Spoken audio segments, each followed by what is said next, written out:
Hello, geospatial enthusiasts. Is Uber fooling you with fake cars on its app? Amazon's proposal for drone highways. And Google search now tells you when local shops are the busiest. Today, GeoBytes will give you a lowdown on all this and more. I'm your host, I.J.Hudson, so stay tuned. Have you ever noticed how every time you open the Uber app, it seems there's always a car nearby? Well, guess what? It seems that Uber is using ghost cars to lure you in. Or at least that's what a Microsoft-funded research at Data and Society Research Institute is claiming.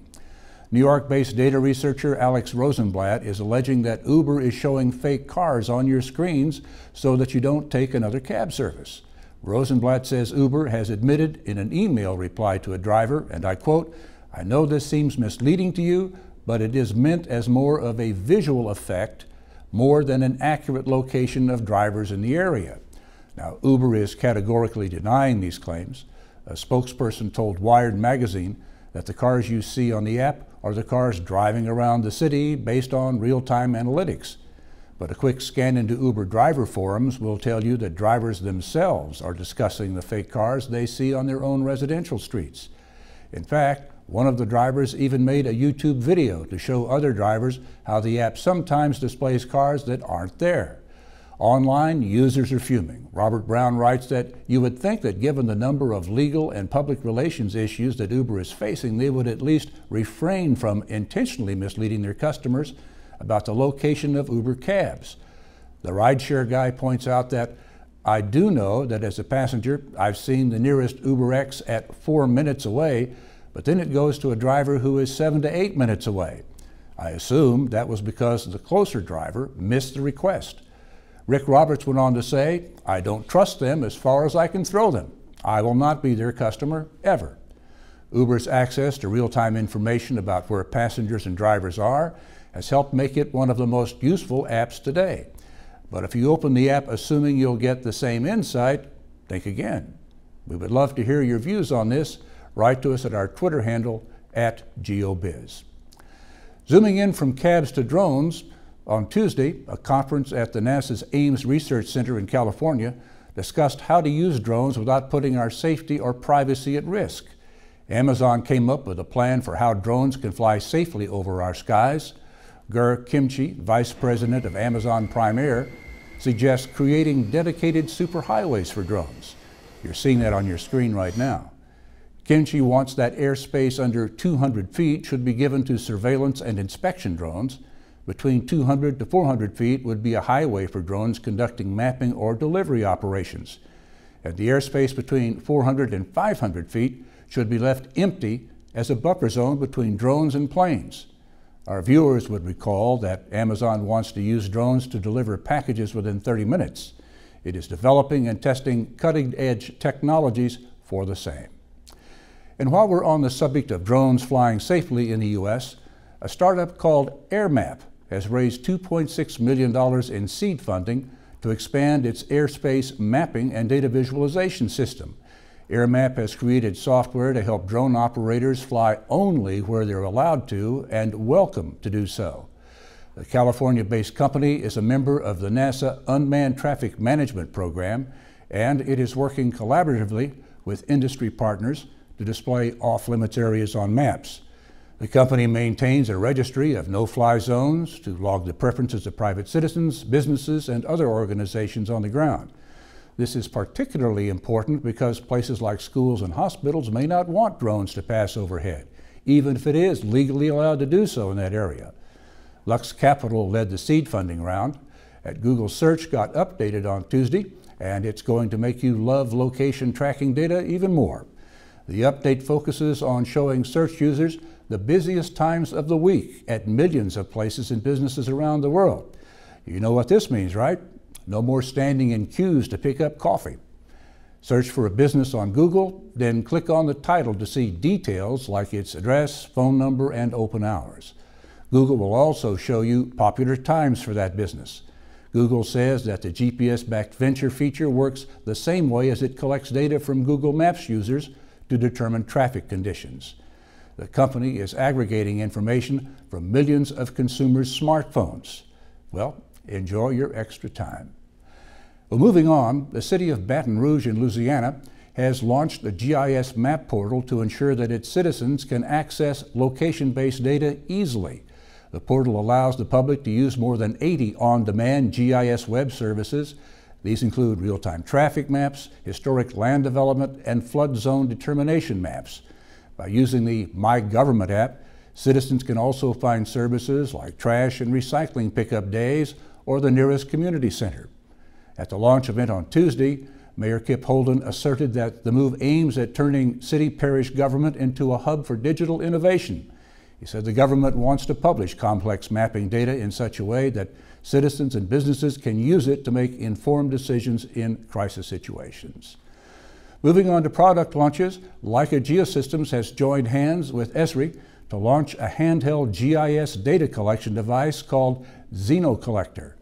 The device is an Android-based handheld computer with professional-grade accuracy GNSS receiver. This ensures that the user receives significantly higher position accuracies than GPS receivers on smartphones and other handheld GIS devices. XenoCollector is backed by ArcGIS Online, which means that it automatically syncs field changes to enterprise information. Hexagon Geosystems President Jürgen Dold feels that XenoCollector makes it easier for professionals to capture, manage, and share data without sacrificing precision or interoperability. We will now slip back into a short break, and when we return, we'll take a look at what's happening in the rest of the world. Once again, Trimble is leading the way in positioning technology with the new Trimble R8S GNSS receiver. An entirely new way to look at receiver possibilities. Simply choose the configuration and features you require today. Then, add features as you need them tomorrow. It's the ultimate in scalability. With this innovative receiver, you tailor your system to your job, to the way you work. Choose the level of configuration that suits your needs. As your requirements change, the Trimble R8S can adapt. You simply add functionality whenever you want it. Each Trimble R8S comes standard with integrated Maxwell 6 chips, Trimble 360 tracking technology, and more. All to keep you productive and expand the reach of your GNSS system.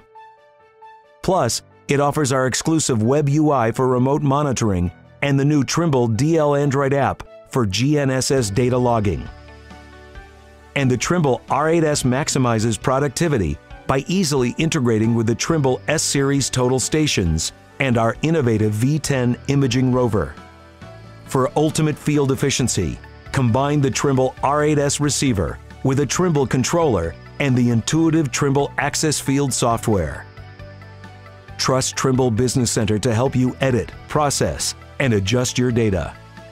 It's the kind of solution you have come to expect from Trimble. We've been setting the standard in positioning technology for more than 30 years. See how we're raising the bar again with the Trimble R8S GNSS receiver.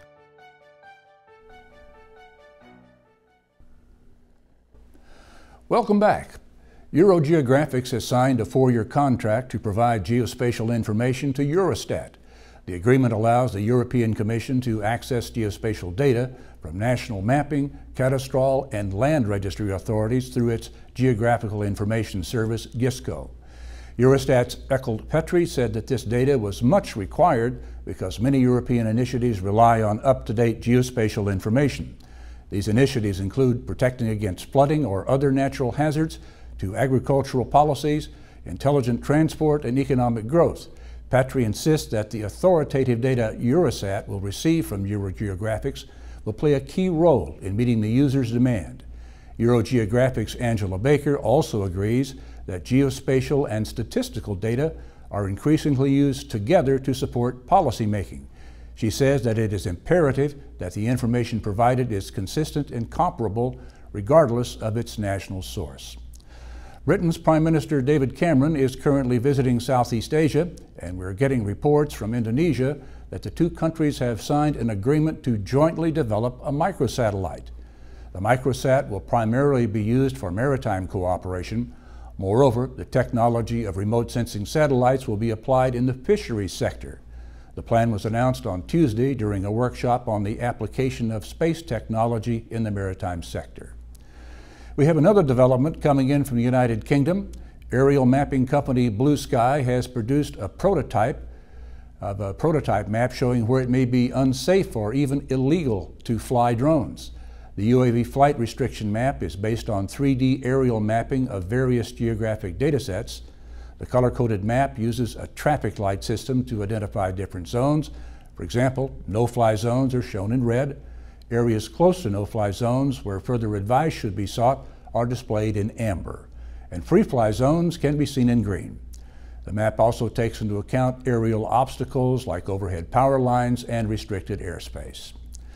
A study of 72 Landsat, 5 Aster, and 41 commercial satellite maps reveals that Turkey has lost more than half of its ice cover since the 1970s. The study has been conducted by Ege University in Turkey and NASA's Goddard Space and Flight Center. An evaluation of the satellite data shows that the total glacial area has fallen from 25 kilometers square in the 1970s to 10.8 kilometers square in 2013. 5 of the glaciers have completely vanished. The research concludes that most glacial retreat can be attributed to climate change and its impact on rising summer nighttime and minimum temperatures. Lauding geospatial technology, one of the researchers, Compton Tucker, points out that without Landsat's long record, a study like this would be impossible because we don't have a time machine to go back to the 1970s and see how Turkey's glaciers were doing then. Consolidated Mining and Civil, or CMC, has acquired a MapTech Sentry monitoring system for surveying and monitoring at a gold mine in South Australia. The system will track movement and notifying stakeholders about potentially unsafe areas of an open pit operation. It is equipped with a long-range iSight 8820 laser scanner and dedicated software to detect unpredictable wall movement. The Sentry system can also be modeled for other functionalities like survey reconciliation, stockpile volumetrics, geological mapping, and kinematic analysis. CMC will also use the laser scanner for routine survey applications throughout the operation. Well, that's all we have for you in GeoBytes today. Find us at www.geobiz.com and follow GeoBiz on Twitter. Stay tuned to know more about geospatial startups in Tech and Trends.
Geospatial industry is evolving with time, adding newer dimensions, converging with other technologies, and expanding across verticals.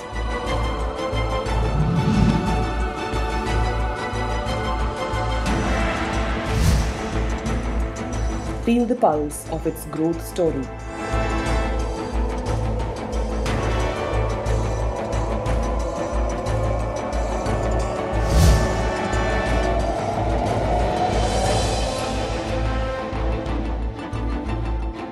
Catch the technology innovators, system integrators, business drivers, and policymakers share their knowledge, experiences, and ideas at GeoBuiz Leaders Summit.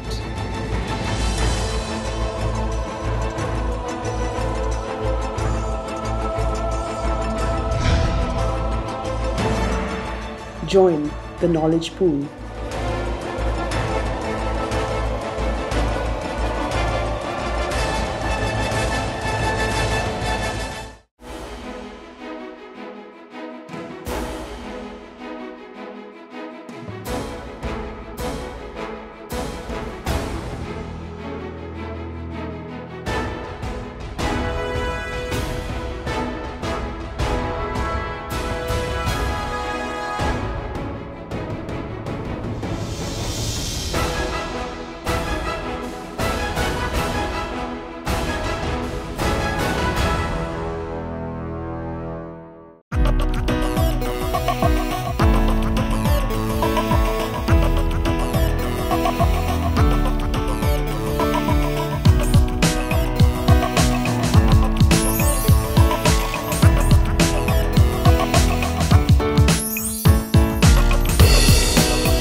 And welcome to Tech Trends. I'm I.J.Hudson. Today we're talking about the Esri Users Conference, the major showcase, the startup showcase that they've had out there in San Diego for about 4 or 5 days. And my colleague Harsha was forced to go to San Diego for a few days to enjoy this. What did you find there? Thank you, Ajay. Yes, it was a very great event out there in San Diego. This was my first event at Esri UC, but I've met people who have been coming here for ages, like 9 to 10 years. Wow, look at the guys, look at the passion they carry for this technology. So meeting all those people was pretty exciting for me. What I found pretty much interesting were the plenary sessions. Like they were very interesting talks on creating the whole 3D model from outside and inside. Like the Atlanta airport is using it for various maintenance and management aspects. Conservation aspects of GIS were pretty much interesting out there. Then we had the startup showcase, which we found pretty interesting, and today we are covering this on our show, and we also have the nonprofit showcase that I will be covering up tomorrow. And how about Esri's explanation of why they have this startup program? Yeah, before we go to the Esri Startup Program as such, it's very important for us to understand that the startup ecosystem is not that much prevalent in the GIS industry, and having startups, not few, but many startups is pretty important for this ecosystem to mature, go into new interesting markets. So Esri Startup Program has been working with around 250 startups and trying to bring out the GIS component into various industries. Let it be apps for utilities, location intelligence, transportation, traffic volume counts, counting people in the streets in the shopping malls, and for fire and emergency kind of disasters. It was pretty amazing to see various applications being talked in the show, and we were lucky enough to meet 14 startups, I should say, at an evening reception hosted by ESRI for the media, and you would find that those guys are doing some amazing stuff with GIS. So we're going to hear from the Esri guy, and we're going to hear from those startup people, right? Yes, yes. We spoke to Kurt, who is currently the ESRI Startup Program Manager. He has given a good brief on why ESRI is doing this, what is the philosophy behind it, how they are helping startups to actually embed GIS into their systems, apps, and workflows. So that's what we have today. Let's hear what Kurt has to say. Sure.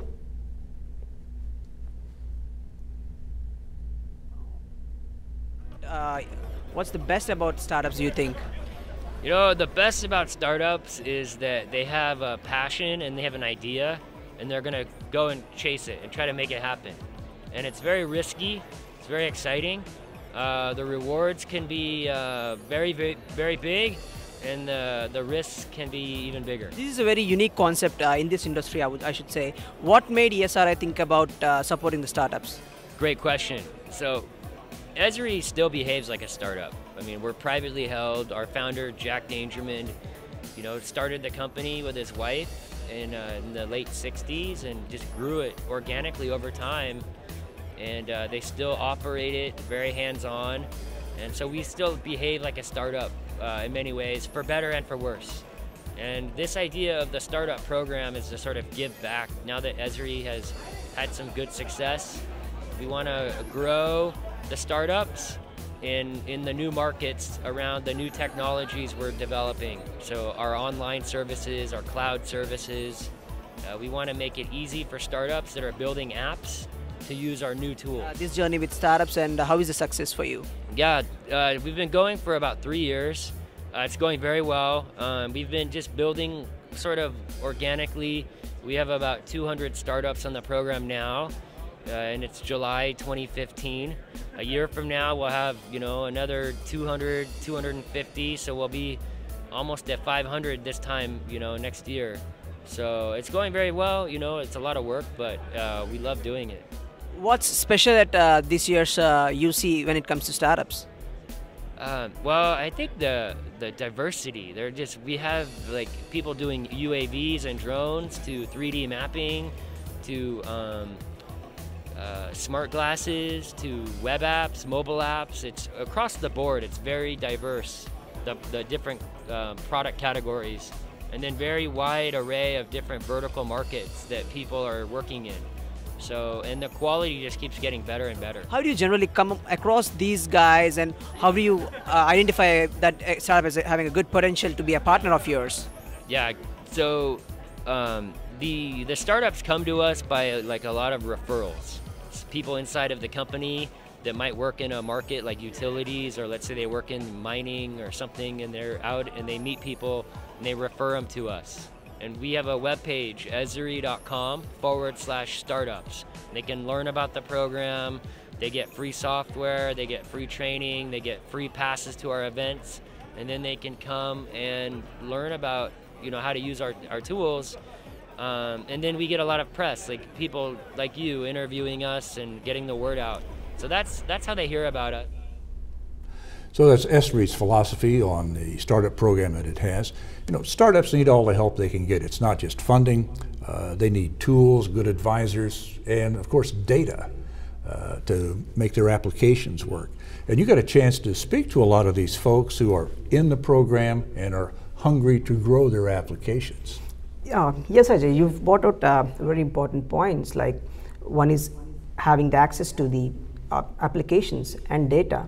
So what ESRI is doing with these startups is providing them free software is point number one that they're doing, providing them the data through ArcGIS Online, which can be accessed in their applications, and three, providing them training on the development aspects or related to ArcGIS software.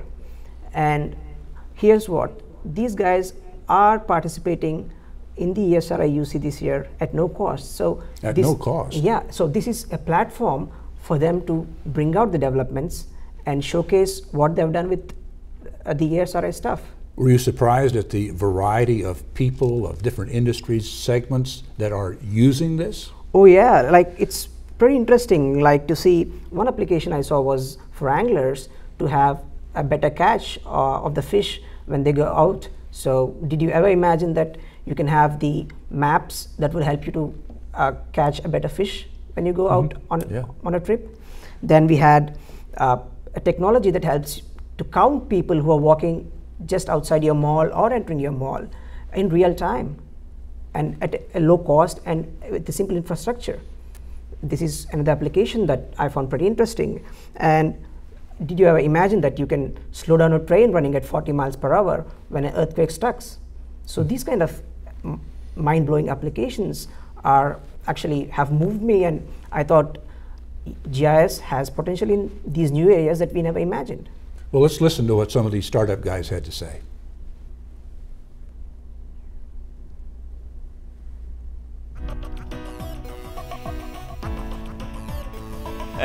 My name is Johan, and I'm a co-founder of a company called Mapillary. We do a crowdsourced street view. So we basically let our users upload imagery from any device. We have an iOS device, we have an Android device, we have a Windows Phone device, and we create the street view experience out of that. Well, our users can use our data in many different ways. We provide all of our images with a Creative Commons license. So the data is available through our free API. It's also available through ArcGIS since like a couple of days, GeoServer, and pretty much any format that people want. So we are basically becoming the de facto street view layer of OpenStreetMap, something that OpenStreetMappers has been missing for a very, very long time. So since they have the ODBL license, they can't be using our Creative Commons images. Therefore, we developed a special license towards OpenStreetMap, where they are allowed to transcribe any data from our images and put it on OpenStreetMap. So to access our data, they can use their online editing tool ID, or the more professional version, JOSM. So the kicker to our project is that we do not only just gather images one by one, What we are doing is that, first of all, we are developing a structure for motion library, which is called OpenSFM, and it's open sourced. Not 100% sure which license it is, but it's available on GitHub. And we are using that library to do a 3D reconstruction of the world where the images are taken.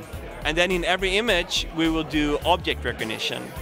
And since we have the 3D model of the world, we can tell you not where the image that the sign contains were taken, we can actually tell you where the actual sign is. Hi, I'm Jeff Dahlke and I'm with Remote Geosystems. We're based out of Fort Collins, Colorado in the USA. And what we specialize is in full motion video, specifically geospatial full motion video. We have a device that'll often sit on aircraft or potential mobile devices, mobile mapping vans. Really, it could be any kind of vehicle, a platform, marine. It's called the GeoDVR, or Geospatial Digital Video Recorder. What the Geospatial Digital Video Recorder does is it takes full motion video, records it, and injects that video permanently and persistently with GPS data. And what I mean by permanently and persistently is there's a number of systems out there, be it big military-grade systems or consumer-grade systems like action cameras that'll do geotagging of video, but it doesn't do it in a fashion that withstands editing. So we have a patent-pending technique called Whisper that, as I said, injects the video permanently and persistently with the geospatial data. Now, post-mission, we have a suite of software called Line Vision, and we have different flavors of Line Vision, but today we'll be talking about what we have for Esri. We have a standalone Line Vision called Line Vision Esri ArcGIS, and this is a very simple, user-friendly tool. You don't have to be an ArcGIS expert or ArcMap expert to use it. You just simply open up the program, you can add video, you can add photos, documents, annotations, anything you want, and it finds its way onto the map. We have another tool we just released called Line Vision ArcMap add-in, which is a true add-in for the ArcMap environment for playing full motion video, and also these other rich media asset types I talked about. Again, photos, documents, files, whatever the case may be. A lot of clients that are doing patrols, aerial patrols for pipelines and power line companies is a big market for us right now.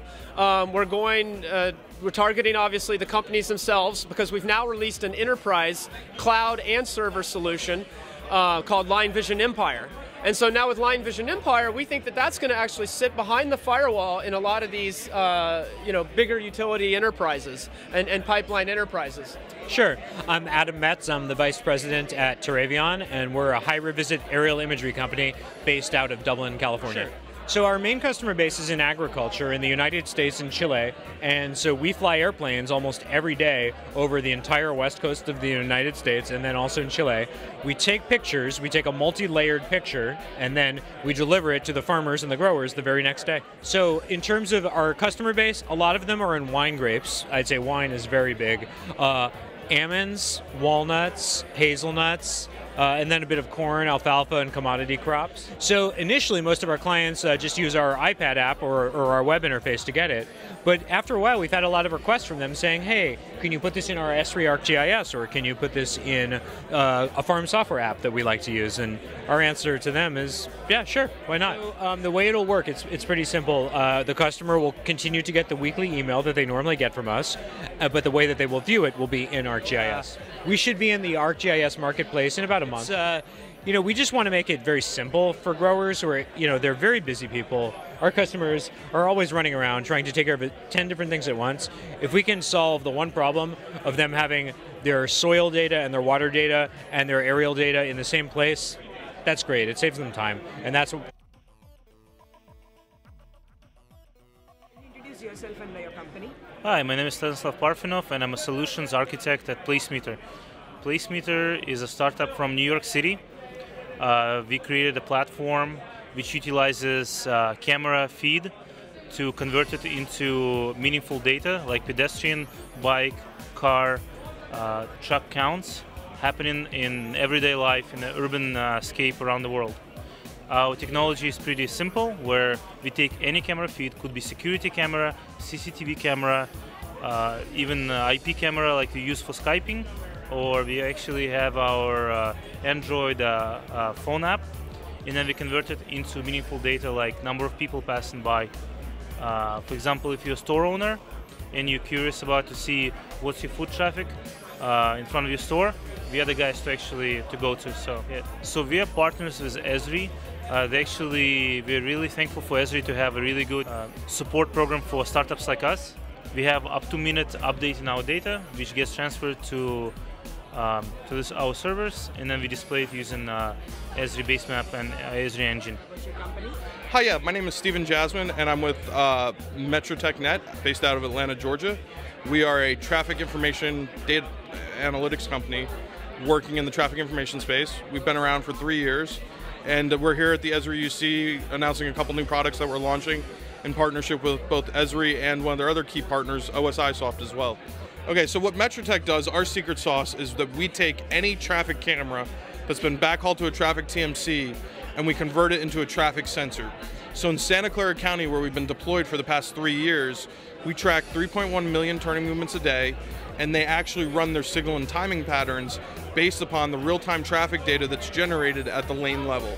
What does that mean? Is that we take any camera and we count at the lane level the speed, the headway, the flow, the capacity of the vehicles transiting across that intersection or on that corridor, roadway. And so with that data set now, we're able to record the history of traffic data at the lane level with 95+% accuracy, something no one has ever been able to do. A company like Nokia here right now is being sold for $4 billion. And there's studies that I can show you that show that their data set is only 50% accurate.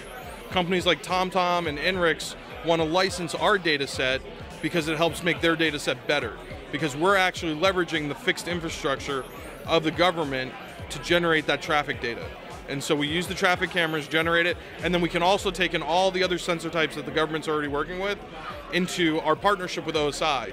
And so that's where once we turn the camera into sensor data, we then publish that data to OSIsoft. OSIsoft's a company been around 30 years. They specialize in the oil and gas and infrastructure industries. They're now moving into Internet of Things and smarter cities, which is where MetroTech plays. And so we founded a great partnership with them in OSI and Esri so that we can go out there, and OSI's platform is to basically manage the sensor network and analyze the sensor network. And so with all the cameras that we've turned into sensors and all the other ITS sensors that we bring in, we then use the OSI platform to monitor, measure, and analyze that data set. Then from there, we use the Esri platform to publish that data to the traffic management centers and also to companies like TomTom, Nokia here, Inrix, and the end consumers so that they can have real-time traffic data at their fingertips. Sure, so I'm Stefan Martinovich. I'm the founder and CEO of Create, based in Washington, D.C.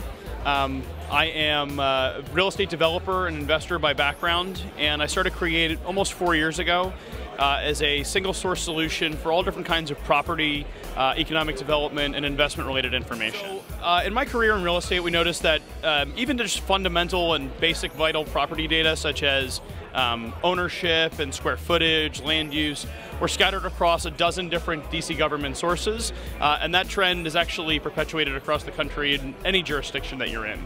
And so what we do is we provide clarity and structure across millions of data points for all different kinds of properties, whether it's a parking lot or a single family home or even commercial office buildings. So we are an Esri partner. We use a lot of Esri geo enrichment and other GIS tools in order to provide spatial analytics for our platform. And we are really tapping into a variety of other geospatial technologies like 3D graphics and things like that in order to help provide spatial context really for people who are looking at building new real estate projects or investing in existing properties across a broad geographic. Sure, my name is Krishna Mayala. I'm the CEO and co-founder of TLC Engine. And what we do is we use big data and predictive analytics to tell you what it's going to cost for you to live in your next house. So, can I actually afford this home? Sure, it's actually a personal story of mine. When I was actually searching for a house, I was asking the real estate agent a lot of questions, like how much time is it going to cost for me to commute to New York City? How long is it going to take? Can I take public transportation? How much are the utilities going to be? And so when I was looking at all this, these questions, she just didn't have the right data. So in being an IT professional, I went and found that data, and looking at a partner like Esri allowed me to take a lot of the data that they had and then map all of that housing data and sit there and say, to answer the question, can I afford it? So we use those data points to sit there and say, what is my commute cost going to be? What is my utilities going to be? Using predictive analytics, right? So we use a lot of back-end open source databases and also our own databases to collect a lot of data. And then using regression analysis like R and other platforms, we can then use predictions to sit there and say what those costs are going to be based on a specific lifestyle. So if you're single, married, couple with kids, or empty nesters, we'll tell you exactly what it's going to cost for them based on those personal profiles. So clients can put in their profile, and then we use geospatial data and big data analytics to sit there and say, this is what it's going to cost for them to live in any home.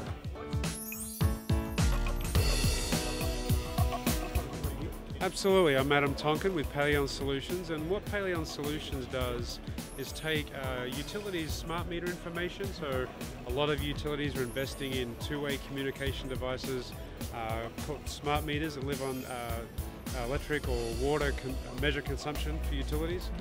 We take that information up into an Amazon data warehouse, aggregate that information and push results back to the utility in the form of emailed reports, summary of statistics, and also a geospatial display. So we actually have a long history with Esri technology. We've worked for companies for many years across implementing the core Esri technology. Yeah, that's right. We've got 3 customers right now, hoping to have a few more. Well, obviously, we're bootstrapping this, so it's basically we're not funded by any venture capitalist organization, that type of thing. So it's a subscription-based model. So basically, as utilities send us the data, we send these reports, publish the maps, and at any point they can, turn it off or extend it, that type of thing. But overall, we're probably processing about 30 million rows a day. So we've probably got about 6.5 billion rows worth of data in our data warehouse. So it's growing every day. So definitely fairly solidly tested at this stage. What your company does? Yeah, I'm Matt Stainer with Utilis Inc. We're out of Draper, Utah, and we are mobile GIS tools for public works. So we're in the startup program with Esri, and we're really excited to be one of their partners. To also be in their marketplace is one of our goals with that. Most cities that we talk with have their utility data in the office, and it's available to their engineers, but it's not available to their field crew who actually go out and work with the utility data. And so what we do is serve it up so that they can view the information in the field, but then it goes beyond just viewing it, is they can easily interact with that information. And we kind of separate out, make it easy for the field crews to interact with the data, and then they can notify the office staff of what needs to be done. So for example, we've got a GeoSketch tool. So it's easy, a field crew goes out and it says the water line's on the south side of the road and it's really on the north side of the road. They can quickly sketch that on a map, hit save. The GIS manager gets notified that a new sketch has been created. It's got the user's name and date of when that was done. And then when they go to put that in, they can contact whoever the field crew was to input that. Well, what's most popular in it right now are the forms. So for example, EPA requires that certain cities go out and do monthly inspections on their stormwater inspection sites. So what we can do is make a GIS point for each inspection site, so that the user adds that point, and then they can go out and fill out an inspection each time. And the form is pre-populated, so it's quick for them to fill out. They can take photos and it attaches to it. When they hit submit on it, the form is converted to a PDF version, and it's emailed to the inspector, it's emailed to the contractor, and it's also saved to the cloud. Provider. So we develop earthquake early warning solutions, and we're a partner with the US government, more specifically a partner with the USGS. We also work very closely with the research partners here, which are the universities, so UC Berkeley and Caltech. And they've developed a way to issue up to a minute earthquake early warning. So we've taken that data and we actually provide these warnings to end users. Yeah. So USGS is strictly a research branch of the government. They're not a service provider. So it's not really in their mission to deliver these warnings and figure out how to do that. So they look to the private sector, companies like ours, Early Warning Labs, to develop smartphone applications to get the alerts out to individuals and to develop enterprise solutions. So building automation in response to early warnings. So we're working with one of the largest transit authorities in the United States on the West Coast. We're integrating with their dispatch center, also with their trains. So we're slowing the trains down. We are notifying bus drivers so they have an alert of the earthquake so they can pull over and stop. But most importantly, slowing down trains, right? You can take a train from 40 miles an hour to 0 in 10 seconds. No faster than it slows at the train station. So being able to do that, you can save many, many lives by keeping a train from derailing. So that's just a small example of one of the installations we have here in California. So with Esri, we're an emerging business partner, and we've been part of that program for about 1.5 years now. And it's been a fantastic program. They provide us most of the Esri tools at little to no cost. They provide development support, marketing support, a lot of things that new companies need. And it's been just amazing. It's allowed us to really build a solid product much faster than we would have been able to do without them. I'm Kayla Beatty, and I'm the president of Antris. We have created a multi-platform communication system that manages and monitors employees as they go out into the workforce. So a couple of the examples are social workers who go out into high-risk patient homes that might be in unfamiliar territory, or in the oil and gas, so energy services. Lone workers go out into the fields, consultants that need to check in safely at certain checkpoints during their day. So we have individual users create plans with checkpoints of their intended destination points. They get prompted by email and text message and voice calls to check in safely. And if they don't check in safely, it triggers an emergency notification back to the admin of the organizations. So the admin have a portal that they log into, and they can see all the live plans that are happening during the day. And all that information can be exported onto ArcGIS Online as well. We have just launched in the last 3 weeks, but we had trials going with Big Brothers and Big Sisters of Canada in the social services, and then we also have Golder and Associates. They're consultants in the oil and gas field from Calgary. But we've been doing beta testing for over a year. Sure. My name's Sam Lanier.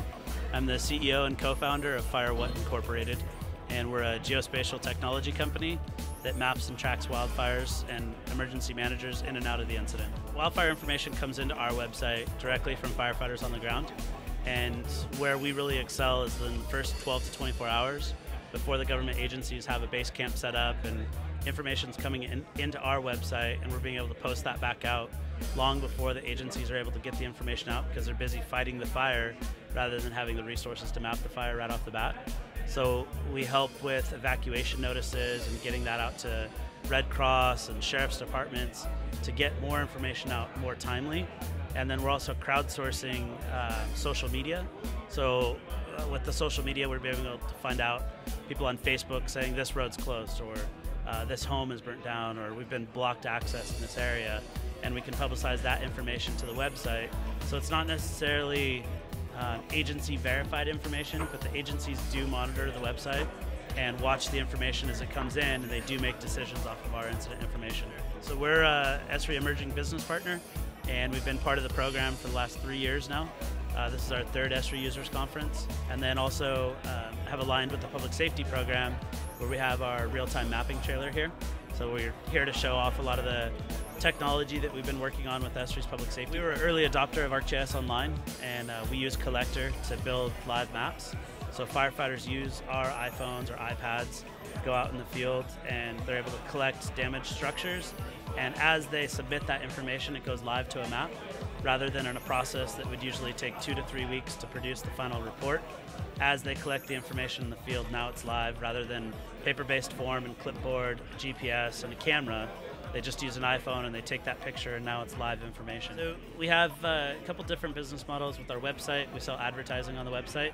We get about 42 million page views a year that come into the website. And And then we also have contracts with the United States government and also with the state of California for wildfire response for our GIS trailers to go out and help with the live mapping of incidents. We power the U.S. Wildfire Activity Map for Esri, and we also are working with partners to integrate our data for predictive analysis that they're selling off to insurance companies and risk management companies, and also properties that have assets at risk. So they take our information, plot it on a map, and say, when is the risk of this fire going to hit our properties?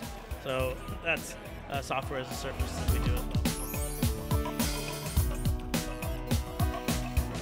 well. My name's Carl Swanee. I'm the CEO of EchoSec Systems. EchoSec System essentially is a new type of search engine for social media that uses maps. Basically what we do is we draw a box on a map, and it comes back with all the social media, which is really interesting when you start to look at areas like the Pentagon that I was showing you, or North Korea, or Tehran, or areas of interest to the world, you know, what happened in Nepal. Right now we're tapped into about 11 social networks, and those include things like Flickr, Picasa, Panoramio, Twitter, Foursquare. We have the base maps that we're using, and then various different base maps that they have that are fantastic for showing up the social media in different areas. And then we have different layers that we're using as well. So we're augmenting the information that we have with information that's already out there. We've got about 400 clients right now using our platform, and they're everybody. It's a global client base that we have, and they're coming back with information that we never expected them to come back with. I'm Brian Smith, founder of Fishity.com. Fishity.com is a geosocial network. The idea behind Fishity was to help anglers become more successful in a quicker time. What we wanted to do is give people more content. In the past, anglers have used basic mapping applications to kind of look at new waterways. What we do is we provide them not only the aerial photography, but also things like contours, vegetation, boat docks, and then also a proprietary hotspot that's provided to us from a company called Fishing Hotspots that are out of Rhinelander, Wisconsin. And these hotspots are areas where anglers can go to expect to catch types of fish and actually help them know how to approach the fish, at what time of year to approach the fish, and then it really becomes a way for them to become more successful. So Esri is the map that powers our application, all right? They provide us the web mapping application. They provide us the ability to overlay our layers, and hopefully in the future they'll provide us the ability to do more spatial analytics to what we're doing. Currently we have about 320,000 users that use Fishity. We average a growth of about 10,000 users a month. Well, it seems that Esri is certainly at one of the hubs for these startups. What were your impressions of these startup people there? Were they making good connections, getting the beginning of the help that they need? Yeah, most of them said that participating in the Esri UC is pretty much important for them and helping them because it is making them to make good connections to showcase their new technology. Like if you see 3-4 startups have just released their applications and brought into the marketplace, and it's a very good way of getting feedback from clients by showcasing their beta products or demos. That's one of the interesting things, interesting and important things for a startup. Did you see any, shall we say, I want to call them outlandish, but really clever ways of letting other people know, hey, we're here, here's the kind of app we've got and what we can do? I mean, really marketing themselves? I didn't see that happening that much. Yeah, probably they can do that better. Mm-hmm. Yeah, that's true. But now what happens after the conference is over? Yeah, if you actually go back to what Kurt said, they are targeting to have 250 more startups in next 1 year. So having 250 more startups in next 1 year is a great thing for the GIS ecosystem. Like 250 more people, 250 new ways of looking at GIS and how it can be used in some crazy applications. Are there a lot of areas where we should be looking at GIS but we haven't gotten around to it yet? I definitely think so. Like take in case of utilities itself, like how you can intelligently integrate analytics and GIS for the utility guys is a pretty good example. And another example is the real estate. How much does it cost for me to go into this new home? All this data from open and closed sources integrated with maps is a pretty daunting task, and they're doing it and simplifying this question of how much would you spend when you move to a new home. And it all comes because people have questions that they want to have answered, but there's really nobody providing the answer. So they look an integrated way to bring in all the data and the layers to answer those questions and make it easy. Exactly, like answering those bigger questions with simple apps, not complex workflows and all. So that's how simplifying the workflow and answering these bigger questions, I think startups have this flexibility of doing it. You had fun? Yeah, I had fun. Like, I spoke to 14 guys and I went through the showcases and I really had fun over there, yeah. Okay, thanks Harsha. Good reporting from San Diego. Thank you, IJ. That's Tech Trends for now. We'll see you next time.